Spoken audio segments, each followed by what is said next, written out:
சில குட்டீஸ் எல்லாருக்கும் ஒரு ஸ்பெஷலான வெல்கம்ப்பா. 12th ஹிஸ்ட்ரி பப்ளிக் எக்ஸாம் பார்த்தீங்கன்னா உள்ளே முடிஞ்சிச்சுன்னு நினைக்கிறேன். அண்ட் எல்லோரும் எக்ஸாம் எப்படி ரைட் பண்ணிங்க கீழே கமெண்ட் பாக்ஸில் கமெண்ட் பண்ணுங்கப்பா. அண்ட் கொஷின் பேப்பர் எப்படி இருந்துச்சுன்னு எனக்கு சொல்லுங்கள் கீழே கமெண்ட் பாக்ஸில். ஈஸியாக, டஃப்பாக, இல்லை ஆவரேஜாக எப்படி இருந்துச்சுன்னு எனக்கு சொல்லுங்கப்பா. அண்ட் ஏதாச்சும் கிரேஸ் மார்க்ஸ் வர மாதிரி கொஷின்ஸ் வந்துருந்தால் கீழே கமெண்ட் பாக்ஸில் எனக்கு சொல்லுங்கள். பிகாஸ் நீங்கள் தான் எக்ஸாம் நீங்கள் உங்களுக்கு தான் தெரியும். ஸோ அந்த மாதிரி கொஷின்ஸ் வந்துச்சுன்னா கீழே கமெண்ட் பாக்ஸில் அது என்ன கொஷின் அப்படிங்கிறது கமெண்ட் பண்ணுங்கள். அண்ட் கிரேஸ் மார்க் கொஷின்ஸ்லாம் என்னென்னு உங்களுக்கே தெரியும்னு நினைக்கிறேன். இருந்தாலும் சொல்கிறேன், பார்த்துக்கோங்க. கிரேஸ் மார்க் கொஷின்ஸ் அப்படின்னா என்னென்னு பார்த்தீங்கன்னா, சிலபஸ்லேயே இல்லாமல் உங்கள் புக்லேயே கவர் ஆகாமல், இல்லாட்டி கொஷின்ஸ் பிரிண்ட் நிறைய மிஸ்டேக்ஸாக இருக்குது, கொஷின் முழுசாக எண்ட் ஆகலை, இல்லை இம்பார்ட்டன்ட் வேர்ட்ஸ் அந்த மாதிரி ஏதாச்சும் மிஸ் ஆகுது, கொஷின் புரியலை, அந்த மாதிரி சம்திங் ஏதாச்சும் இருந்துச்சுன்னா உங்களுக்கே தெரியும் இல்லையா, இந்த கொஷின்லாம் நம்ம போர்ஷனில் இருந்த மாதிரியே இல்லையே, படித்த மாதிரியே இல்லையே அப்படிங்கிற மாதிரி சில தாட் வரும் சில கொஷின்ஸ்லாம் பார்க்குறப்ப. அந்த மாதிரி கொஷின்ஸ் இருந்துச்சுன்னா அது என்னென்னு கொஷின் அப்படிங்கிறத கீழே காமெண்ட் பாக்ஸில் கமெண்ட் பண்ணுங்கள். அண்ட் நானும் என் சைடில் ஏதாச்சும் தெரிஞ்சால் உங்களுக்கு சொல்கிறேன்ப்பா. இந்த மாதிரி கிரேஸ் மார்க் கொஷின்ஸ் அப்படின்னா என்னென்னு உங்களுக்கே தெரியும்னு நினைக்கிறேன். அதுக்கு உங்களுக்கு கவர்மெண்ட்டே ஒரு மார்க் அலாட் பண்ணுவாங்க. 2 மார்க்ஸ்னால் 2 மார்க்ஸ், 1 மார்க்ஸ்னால் 1 மார்க்ஸ் சம்திங். அந்த எவ்வளோ மார்க்ஸோ அதை அவங்களே அலாட் பண்ணுவாங்கப்பா. நீங்கள் அந்த கொஷின்ஸ் அட்டன் பண்ணியிருந்தால் உங்களுக்கு அந்த மார்க் கிடைக்கும். ஸோ நீங்கள் அட்டன் பண்ணனா உங்களுக்கு மார்க் கிடைக்காதுப்பா. ஸோ தெரியுதோ தெரியலையோ எல்லா கொஷின்ஸுமே அட்டன் பண்ணிட்டு வாங்க. அண்டு உங்களுக்கான ஆன்சர் கீ பார்க்குறதுக்கு முன்னாடி நம்ம சேனல் சப்ஸ்கிரைப் பண்ணாமல் நிறைய பேர் பார்த்துட்ருக்கீங்க.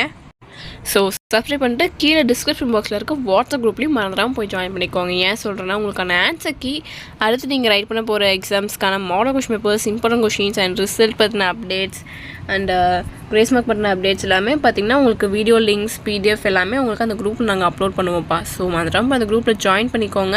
அண்ட் நம்ம கௌதம் மீடியா 2.0 சேனலையும் சப்ஸ்கிரைப் பண்ணிக்கோங்க. அண்ட் எப்போயே போய் வாட்ஸ்அப் குரூப்பில் ஜாயின் பண்ணிக்கோங்கப்பா. உங்களுக்கான ஆன்சர் கீ இன்னும் 5 to 10 மினிட்ஸில் அந்த குரூப்பில் அப்லோட் ஆயிடும். அண்ட் உங்களுக்கான நெக்ஸ்ட் எக்ஸாம் என்னென்னு பார்த்தீங்கன்னா, ஐ திங்க் ஸோ எக்கனாமிக்ஸ். எனக்கு கரெக்டாக தெரில. ஸோ அது என்ன எக்ஸாமோ உங்களுக்கான important questions, model question papers நான் அப்லோட் பண்ணுறப்போ ஆல்ரெடி அப்லோட் பண்ணியிருப்பேன். போய் செக் பண்ணி பார்த்தீங்கன்னா தெரியும். திரும்பவும் நான் அப்லோட் பண்ணுவேன்ப்பா. ஸோ மறந்துடாமல் போய் அந்த குரூப்பில் ஜாயின் பண்ணிக்கோங்க. அண்டு உங்களுக்கான important question, model question paper upload பண்ணுறேன்ல, ஸோ அதை வச்சு படிச்சுக்கோங்கப்பா. எல்லா கொஷினையும் மேக்ஸிமம் கவர் பண்ணிக்கோங்க. பிகாஸ் நீங்கள் 12th இல்லையா, ஸோ உங்களுக்கு மார்க் ரொம்பவே முக்கியம். ஸோ எல்லாம் படிச்சுக்கோங்கப்பா. அண்டு உங்களுக்கான ஆன்சர் கீ 5 to 10 மினிட்ஸில் அப்லோட் ஆயிரும். ஏன் லேட்டுன்னு பார்த்தீங்கன்னா, இந்த வீடியோவே பார்த்தீங்கன்னா 1:05, 1:10 சம்திங் நான் அப்லோட் பண்ணியிருப்பேன். அவங்க எக்ஸாமுக்கான ஆன்சர்ஸ் கீஸ் பார்த்திங்கன்னா உங்களுக்கு ஸ்டூடெண்ட்ஸ் தான்ப்பா எனக்கே சென்ட் பண்ணுறாங்க. ஸோ அவங்க எக்ஸாம் முடிஞ்சு வீட்டுக்கு போய் அந்த ஆன்சர்லாம் கண்டுபிடிச்சிருப்பாங்க இல்லையா, ஸோ அதெல்லாம் பிடிஎஃபாக சேஞ்ச் பண்ணி எனக்கு சென்ட் பண்ணவே பார்த்திங்கன்னா 1:30 சம்திங் ஆயிடும். அதுக்கப்புறம் தான்ப்பா நான் அப்லோட் பண்ணுறேன். ஸோ அதனால தான்ப்பா டிலே. ஸோ முடிஞ்சளவுக்கு நானும் கொஞ்சம் சீக்கிரம் அப்லோட் பண்ண ட்ரை பண்ணுறேன். அண்ட் உங்கள் சைட்லேயும் ஏதாச்சும் தெரிஞ்சால் எனக்கு கீழே கமெண்ட் பாக்ஸில் கமெண்ட் பண்ணுங்கள். So that's இட்ப்பா.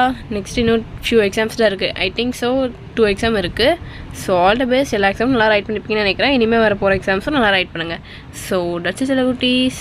நம்ம சேனல் சப்ஸ்கிரைப் பண்ணாமல் பார்த்துருக்கீங்கன்னா கீழே சப்ஸ்கிரைப் பண்ணி கூட பெல் ஐக்கான் கிளிக் பண்ணிக்கோங்கப்பா. மறந்துடாமல் டிஸ்கிரிப்ஷன் பாக்ஸில் இருக்க வாட்ஸ்அப் குரூப்பில் ஜாயின் பண்ணிக்கோங்க. தட்ஸ் இட் செல்லகுட்டீஸ். Tata, by.